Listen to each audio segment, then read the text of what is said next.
She shouted, "Stop acting like my father. I can do whatever I want." After disappearing all weekend without a call, I said quietly, "You're right, you can." When she came home 2 days later and realized what I'd taken with me, she just froze at the door. I'm Garrett, 34, and I'd been living with my girlfriend Monica for 3 years. We'd been together for 5 years total, met through work, fell into an easy rhythm that felt comfortable. The apartment we shared was in both our names, though I'd paid about 70% of everything since she was still paying off student loans. I didn't mind. That's what you do when you love someone. The weekend that broke us started on a Friday morning. Monica had been distant for a few weeks, late nights out with friends, phone always face down, vague answers about her day. I'd noticed, but hadn't pushed. Everyone needs space sometimes. But Friday morning, she came out of the bedroom with an overnight bag. "Going somewhere?" I asked from the kitchen where I was making coffee. "Girls' weekend, Sarah's place, should be back Sunday night." "Oh, you didn't mention it." "I'm mentioning it now." Her tone was sharp, defensive in a way that didn't match the conversation. "Okay, have fun. Want me to feed Gatsby?" Gatsby was her cat, technically, though I'd grown to love that orange menace.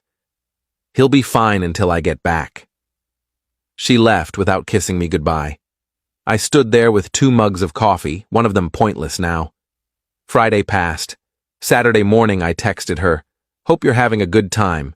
Gatsby's mad you're gone. He knocked your succulent off the windowsill." No response. By Saturday evening I called, straight to voicemail. Sunday morning I tried again. Nothing. Sunday afternoon, she finally called back. "What's up? Why are you blowing up my phone?" I texted once and called twice in 2 days. That's not blowing up your phone.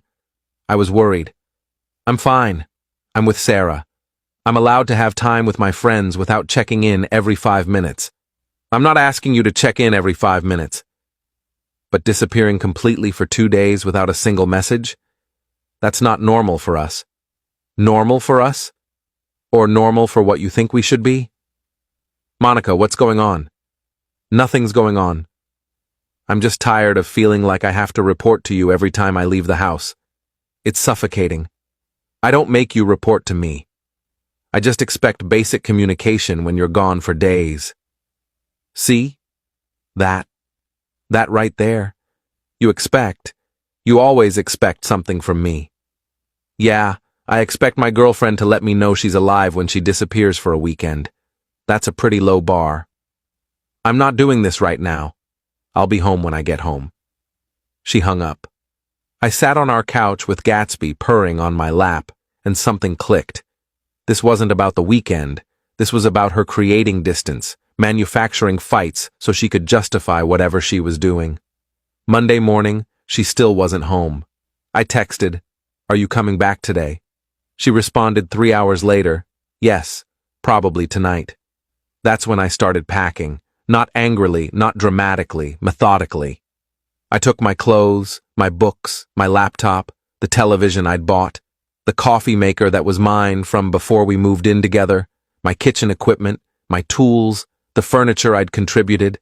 I packed systematically, room by room, taking only what was legitimately mine, but making sure I took all of it. I left her stuff untouched. Her clothes, her decorations, her kitchen things, Gatsby's supplies, the furniture she'd brought. I even left the couch we'd bought together because fighting over a couch seemed petty. But I took the TV console it sat on because that was mine. By Monday evening, my half of the apartment was gone. It looked like a college student's first place, sparse, mismatched, full of obvious gaps where things used to be. I left a note on the kitchen counter. "You're right. You can do whatever you want. So can I." Then I drove to my friend Kyle's place with my car packed full and my truck rented for the furniture. He helped me unload everything into his garage without asking too many questions. I stayed in his guest room that night. Tuesday morning around 10, Monica called. I was at work, so I let it go to voicemail. She called again at 10:30, again at 11. By noon, she'd called 8 times. I texted her during my lunch break. I'm at work. What's up? Where's all your stuff? I took it. You took everything? I took my things. Your things are still there. Why would you do this? What the hell, Garrett? You made it clear you don't want to answer to anyone. I'm giving you that freedom. This is insane. You moved out because I wanted space for a weekend? I moved out because you disappeared for 3 days without communication and told me I was acting like your father for expecting basic respect. I never said you were acting like my father. I didn't respond to that. I'd deal with it later. I finished my workday, ignored 6 more calls from Monica, and went back to Kyle's place. Update 1. That evening, Monica showed up at Kyle's house. She'd somehow figured out where I was, probably called my brother or one of my friends until someone told her. Kyle answered the door.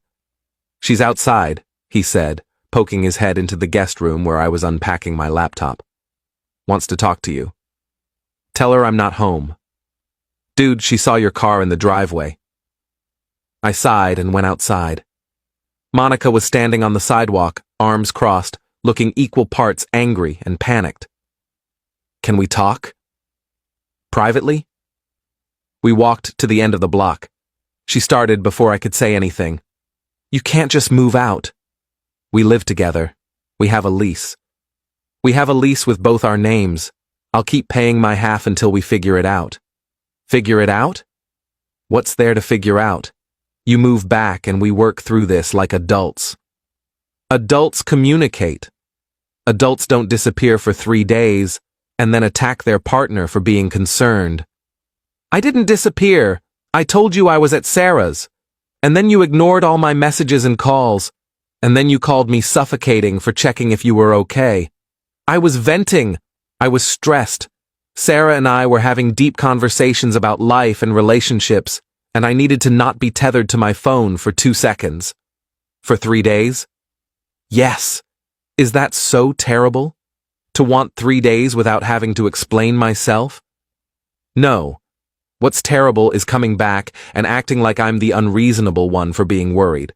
What's terrible is telling me to stop acting like your father when I'm just trying to be your partner. She actually looked confused. "I never said you were acting like my father." "Yes, you did. Sunday on the phone. You said I was suffocating and acting like I expected you to report to me. That's not the same as calling you my father." "Monica, I don't care about the exact words. The sentiment was clear.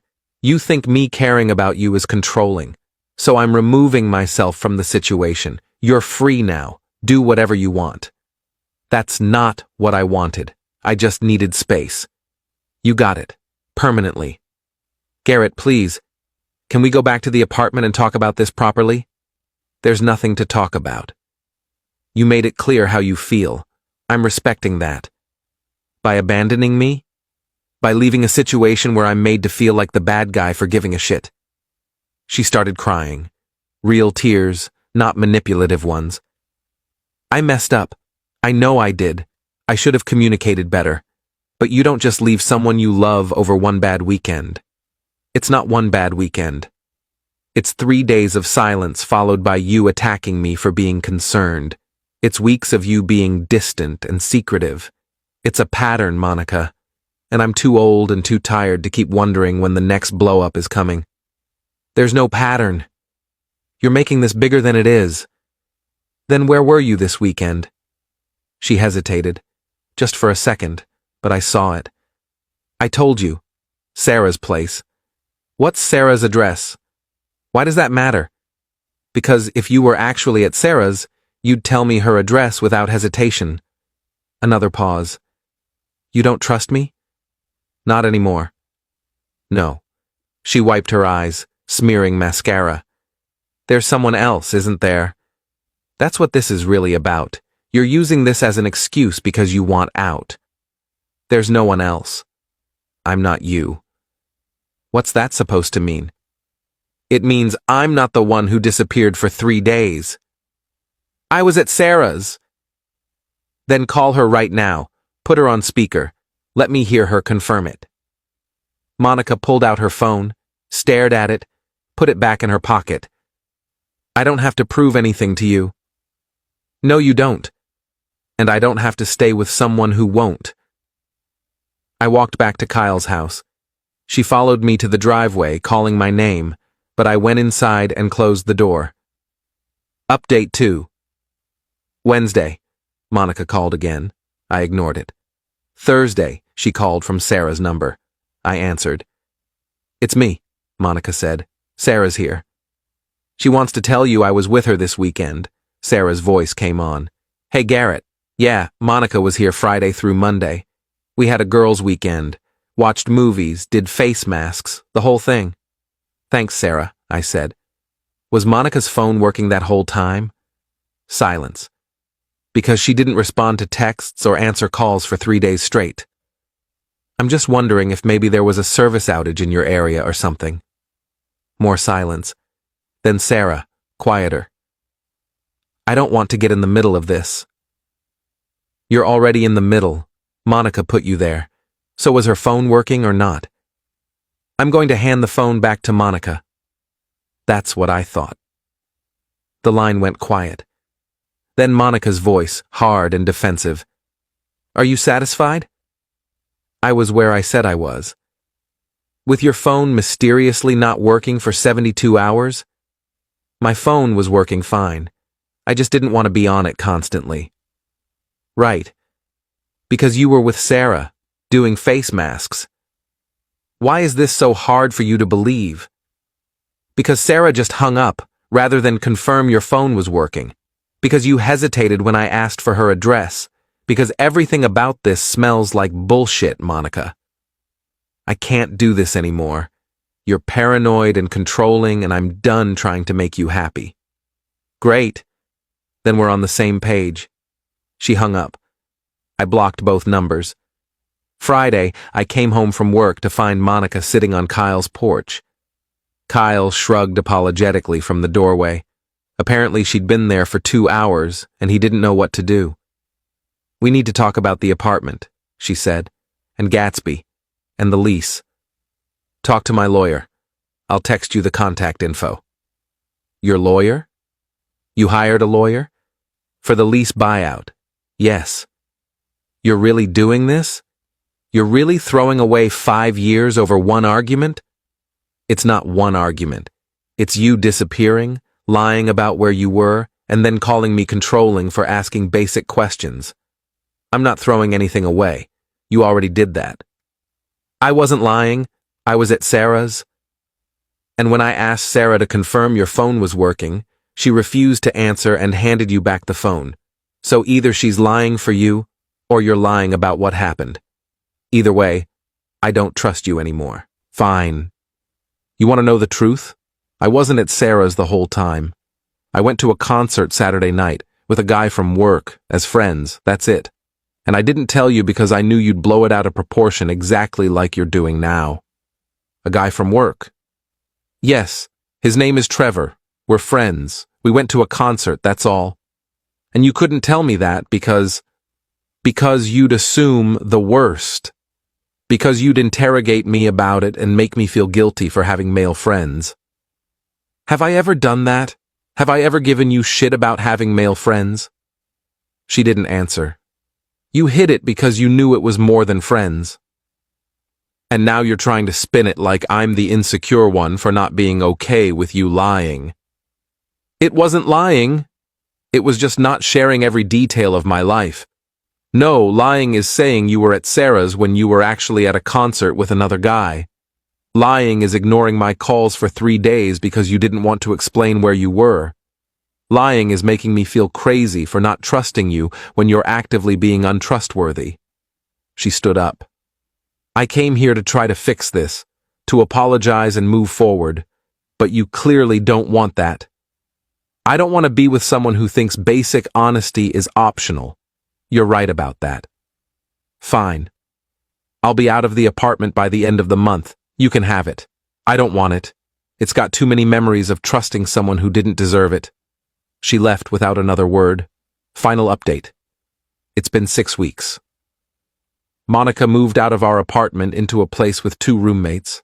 I found my own studio across town, something small and affordable where I could start fresh. The lease buyout was messy, but we worked it out through lawyers without having to see each other again. Kyle told me last week that he'd heard through mutual friends that Monica was dating Trevor officially now. Apparently, they'd been talking for about 2 months before that concert. Funny how the timeline works out. I'm not bitter about it. That's the strange part. I thought I'd be angrier, more resentful. Instead, I just feel free. Free from wondering where she is, what she's doing, whether she's being honest. Free from walking on eggshells around someone who saw concern as control. My brother asked me if I regretted moving out so abruptly, if I should have tried harder to work through it. Work through what? I said. Work through her lying? Work through her disappearing with another guy and then gaslighting me for asking about it?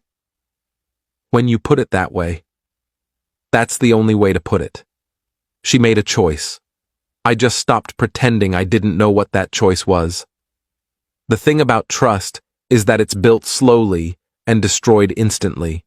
Monica destroyed it in one weekend and spent the next week trying to convince me I was crazy for noticing. I'm too old for that. Too tired. Too done with people who think honesty is something you owe everyone except your partner. She texted me yesterday from a new number I hadn't blocked yet.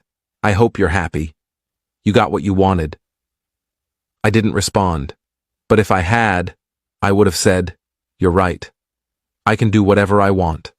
And what I want is a life without someone who sees my love as a burden and my trust as something to exploit. The apartment was easier to leave than the relationship. Turns out, when you take everything that's yours and leave behind everything that isn't, the division is pretty clear. I took my self-respect with me too. That was the most important thing I packed.